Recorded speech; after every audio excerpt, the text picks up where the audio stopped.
to Star Wars Celebration. I had never been there before. First time, yeah. And now it's my chance to bring him to his first D23. Give him a good welcome. See, Thank you, John. here it's different because here we got Star Wars fans here, right? So, A lot. but we also got Marvel fans too, right? And most of all, we got Disney fans, right?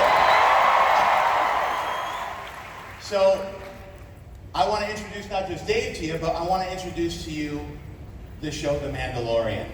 Now, Dave, why don't you tell them how the two of us got together, how we met? I was working, but way back in early 2000, around 2007, on Clone Wars with George Lucas up at Skywalker Ranch, and I heard Jon Favreau was there mixing a tiny movie about an obscure comic book called Iron Man, and being a fan of these things, suddenly I get this call that Jon Favreau has reached out and would like to see if he and his son could come up and watch Clone Wars. And at this point, no one had ever seen Clone Wars before. So I did what anyone would do with a top secret property. I said, sure, if I can see Iron Man, I will make you that trade. To which you said, of course. Of course. Yes. And so we were the first people to see, thanks to George Lucas's Skywalker Ranch, we looked at each other's footage.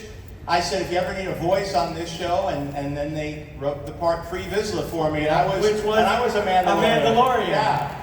So years later, you're like, you have this idea. Right, so I come in, and now that I hear that Disney Plus is opening up to Star Wars content, I came in, pitched Kathleen Kennedy a version of a show that took place after Return of the Jedi, after the Revolution, after everybody's done celebrating because the Empire is gone, and then chaos reigns because there's no central government in the galaxy, and so it degrades into a world where, like the old samurai movies and the old westerns, where the gunfighters are roaming and people are fighting for their own safety and to try to build safe communities, but no, it's a dangerous world.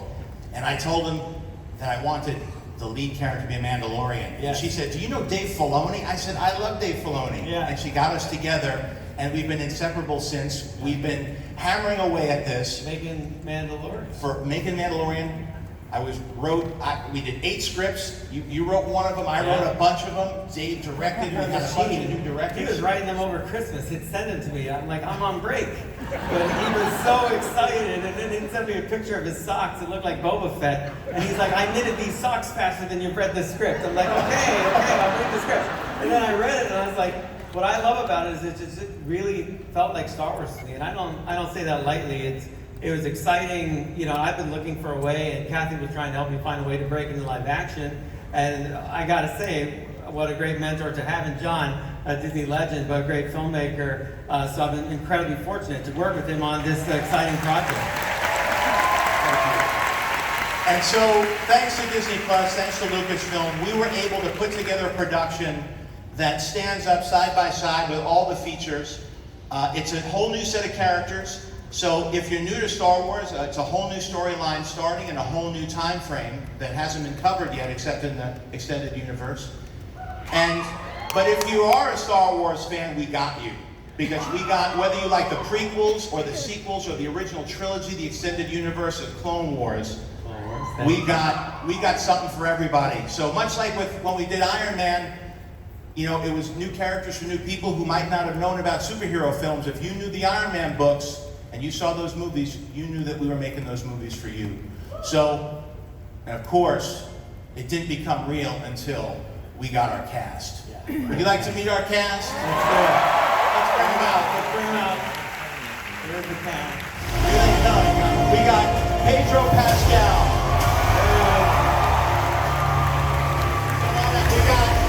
We got Gina Carano. We got Carl Weathers. And we got some, you want to finish up? Giancarlo Esposito. And we've got Taika Waititi.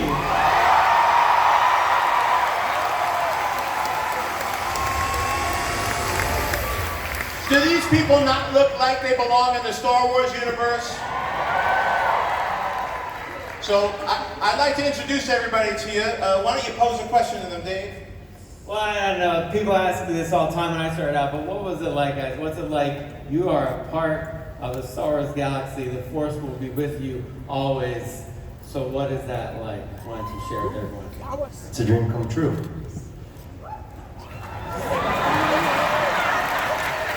Let's to the point, just like a Mandalorian. Yeah. Once a part of the Star Wars family, always a part of the Star Wars family. Oh, okay. I feel like the Force is like in The me. Force is I in you. understand it. It's just been everybody I'm standing on the stage with. I'm starstruck by all of them. And I'm starstruck by the encouragement and support that you've all given me. And I mean, this is just a whole different galaxy. I'm head over heels and over the moon that all of you are here to be with us at this wonderful unveiling. For me, it's a dream come true. And when you are a young person who's watching these films, filled with so much mythology and so much that means something to you that you could aspire to, that's how I feel. Because I feel like now my position on the planet with the Empire is indelible. Yes! Well, I just want to say it was also a dream come true for me to work with me. Don't I get a chance to do that often, and also I play IG-11, and I just want to say that just for droid representation, it was just very important to me just that those characters get enough screen time and that we understand where they're coming from, because they're very misunderstood, especially Bounty Hunter droid, very misunderstood. And Here for the droids! Have their stories told. Thank you. Now, you know, every time I come here, I can't come empty-handed, right? We gotta show you something. And as a thank you for all of you, because every time I've come here and I've shown you something, you've been very generous and come and supported it. And I want to just say thank you to all the audience members, all the fans. We're fans too. Thank you, and we appreciate you. Thank you. Thank you so much. And so we want to premiere the first official trailer of The Mandalorian. Right now, right here, we've been working hard on it. The first season is done. We're doing music, finishing visual effects, and we'll be ready to show it to you the day that Disney Plus comes online in November. But until then, let's have, and none of you have seen this trailer yet, have you? We'll watch it. We'll get down here. We'll watch it. Let's watch it with you. Let's come on down here. We'll roll it.